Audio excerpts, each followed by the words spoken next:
ভারত সবসময় বলে থাকে ভারত একটি অহিংসার দেশ, কিন্তু আজ সেখানে মুসলিমদের বিরুদ্ধে একের পর এক ষড়যন্ত্র চলছে। আর এবারের নিশানা মুসলিমদের ধর্মীয় সম্পত্তি, অর্থাৎ ওয়াকফ সম্পত্তি।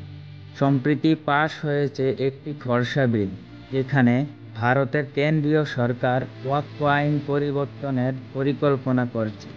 নতুন এই প্রস্তাবে ওয়াকফ বোর্ডের ক্ষমতা হ্রাস করার পাশাপাশি বহু মুসলিমদের ধর্মীয় জমি ও স্থাপনার মালিকানা নিয়ে প্রশ্ন করা হয়েছে।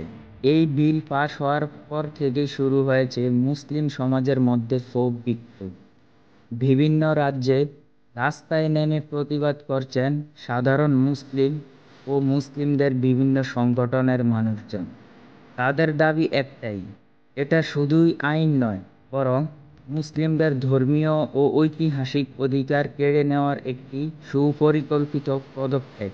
এই সব ঘটনার পেছনে স্পষ্ট হয়ে উঠেছে হিন্দুত্ববাদী সংগঠনগুলোর আসল চেহারা। মুসলিমদের মসজিদ, কবরস্থান, মাদ্রাসা সব কিছুকে ধ্বংস করে ভারতের ইতিহাস থেকে মুসলিমদের মুছে ফেলতে চায় তারা।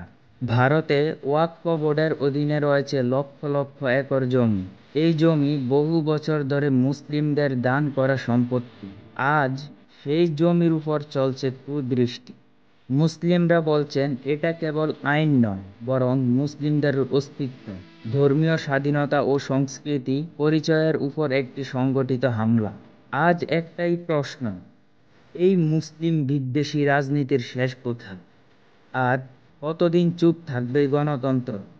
আসলে গণতন্ত্র দিয়ে না কখনো কোনো জাতির অধিকার আদায় হয়নি, আর হবেও না।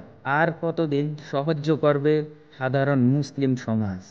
প্রিয় দর্শক, আপনাদের সকলের কাছে আমি ক্ষমা চেয়ে নিচ্ছি, কেননা ইরানের মুখোশ উন্মোচন দ্বিতীয় পর্ব আসার কথা ছিল, কিন্তু আমি চুপ থাকতে পারিনি। একজন মুসলিম হিসেবে কিভাবে আমি মেনে নিব আমাদের পার্শ্ববর্তী দেশে মুসলিম ভাইদের উপর জুলুম চলছে, অত্যাচার চলছে এবং নির্যাতন চলছে। সকলে ভালো থাকুন, সুস্থ থাকুন। আল্লাহ হাফেজ।